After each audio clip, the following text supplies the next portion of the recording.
Parte 1. Apresentando o problema.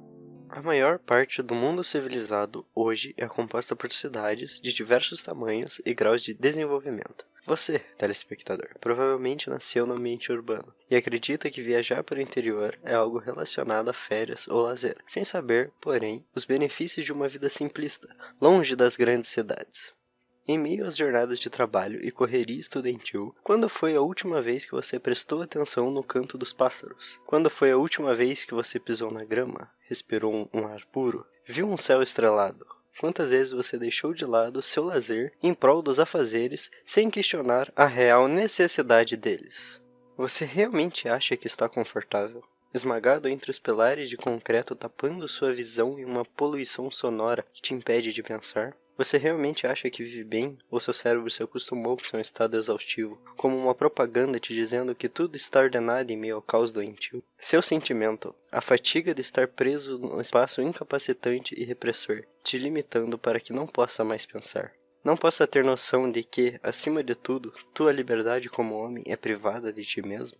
Um indivíduo recluso, naturalmente, fará de tudo para sentir-se liberto. Não estar liberto, apenas sentir-se. A exaustão mental que acomete a todos faz os mais inclinados ao ódio cultivarem tal comportamento, tornando homens em símios violentos. O caos cresce, aqueles presos com os violentos estão fadados ao maior sofrimento, gerando um ciclo desarmônico entre os civis.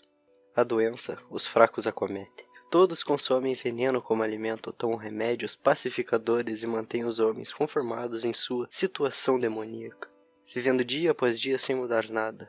Uma rotina monótona e sem razão, símbolo do poder opressor, do Leviatã estatal e seus irmãos corporacionistas. Você não pode escapar de uma prisão se não sabe que está em uma. Vernon Howard. Parte 2. A origem do problema. Uma cidade, como conceito de um aglomerado de residências e comércios, surge antes da concepção humana de sua própria realidade. Essas antigas cidades não eram, porém, como estas de hoje, serviçais de governos e indústrias, mas comunidades de pessoas que viviam em base de sua confiança. Tais comunidades, porém, também não eram equiparáveis ao momento da sociedade humana mais próximo de sua prosperidade. Com a queda do Império Romano Ocidental, deu-se início à Era Medieval, o período na qual o Oeste Europeu foi formado em uma sociedade agrária. Essa situação, porém, mudou, quando uma classe nova na sociedade surge e toma conta do controle comum. A burguesia. Os burgueses eram homens livres, com capital, que por crerem que suas fortunas gerariam uma vida melhor a eles, não se importando com as consequências de suas ações, desestabilizaram a sociedade, criando consigo a maior das mentiras a nós já contadas, o iluminismo. Ora, porque justo os burgueses ricos eram os que se chamavam de os que trouxeram a luz, supostamente crendo na ciência, quando na verdade quem guiava os estudos científicos e o progresso da época eram os próprios membros da igreja, que criaram a tão temida Idade das Trevas. Eles não se importavam que a igreja fosse responsável pelo avanço da Europa no tempo, pois a fé cristã baseia-se na humildade, esta que leva à generosidade e à temperança, coisas que os burgueses jamais desejariam, pois em seu surto ególatra criaram a ideia da ganância e da luxúria como fontes da felicidade, a busca do homem pela soberba, aquilo que levou os anjos a caírem do céu.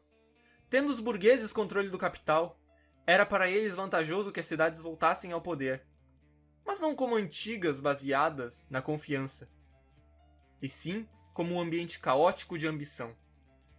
Os ricos, buscando o que era melhor a eles, destruíram o que era melhor ao povo. Deturparam suas mentes na narrativa falaciosa e narcisista e, pior, destruíram a verdade da natureza, a casa do homem puro, a criação do Senhor, para o deleite de seus filhos, no maravilhoso ambiente terreno. Tornaram ela, a natureza, na igreja do diabo. O homem, que antes por 200 dias folgava, trabalhava 5 horas ao dia, pelo sustento de sua família, agora trabalhava em prol de ricos que exploravam-o, secavam-o até a última gota, e diziam ainda que estavam os libertando das trevas religiosas. Após isso, o mundo europeu caiu, Os nobres tinham prazer na desgraça dos pobres. Os burgueses tomavam o poder para eles mesmos poderem oprimir os incapacitados. E o pior, foram os burgueses que condenaram nossa casa, nosso planeta, ao inferno terreno, iniciando as guerras do período contemporâneo, o início do Leviatã estatal corporativista e a causa de toda desgraça, a Revolução Industrial. O orgulho é a fonte de todas as fraquezas, porque é a fonte de todos os vícios. Agostinho de Hipona. Parte 3. A economia. A bondade é o único investimento que nunca vai à falência. Henry David Thoreau. No aspecto econômico, o custo de vida em um meio natural é aproximadamente 1/5 do custo em ambiente urbano, uma vez sendo a economia mais localizada e menos dependente da escala global. O trabalho efetuado nas zonas rurais é o suficiente para o sustento daqueles que lá habitam, uma vez que sua produção sendo em suma maioria para eles próprios, diferenciando da zona urbana que possui intermediários para com o capital. O dinheiro traz conforto, tira do homem o valor humano da generosidade, uma vez que, se o dinheiro move o mundo, largar mão dele é perder o controle. Não é dizer que não há bondade na cidade, mas que fazê-la é mais fácil quando as cartas em mão são menos punitivas. Assim, infelizmente, é o mundo. Porém, lutamos diariamente para a alteração de tal realidade, gerando um efeito em cadeia, demonstrando a mais e mais indivíduos que sua generosidade vale mais que uma pilha de papel impresso. Parte 4. A sociedade. Em tempos de engano universal, falar a verdade torna-se um ato revolucionário. George Orwell. O homem que diz o que realmente pensa, após analisar os fatos do mundo moderno, é taxado como louco ou conspiracionista, isto é, um exilado social que partilha ideias que vão contra a mentalidade da colmeia social. Maltratados são os homens que tentam trazer a realidade aos presos na ilusão, tal qual a alegoria da caverna de Platão. Por isso, tais assuntos devem ser tratados com calma, paciência e justiça, ao invés de se sentir ofendido e retribuir a ingenuidade com violência e agressividade. O homem justo deve entender a posição dos que não estão dispostos a compreender o mundo que vivem. Afinal, tal é o trabalho da cidade: condicionar os homens a crerem que um mundo melhor é impossível e que ideias de um mundo melhor são repudiáveis, uma vez que, na realidade, um simples ato de bondade já transforma o mundo em um lugar um pouco mais aceitável. Longe da cidade, o homem pode ouvir seus próprios pensamentos com clareza. Longe das propagandas exaustivas a todos os momentos. Longe das pessoas que tentam com vigor rebaixar as ideias do mesmo como se fossem um ultraje à realidade. Por isso, um tempo para si é de extremo valor àqueles que querem entender melhor o mundo e eles mesmos. Ver aquilo que temos diante do nariz requer uma luta constante. George Orwell. Parte 5. A vida nos bosques. O homem mais rico é aquele cujos prazeres são mais baratos. Henry David Thoreau. Quando se está sozinho em uma floresta, apenas com uma cabana, um livro, um fogo aceso e o céu estrelado, de que serve o excesso de informação que se provém da cidade? Saber qual as boas novas da vida de uma celebridade que sequer liga para as pessoas que a rodeiam? Absolutamente nada.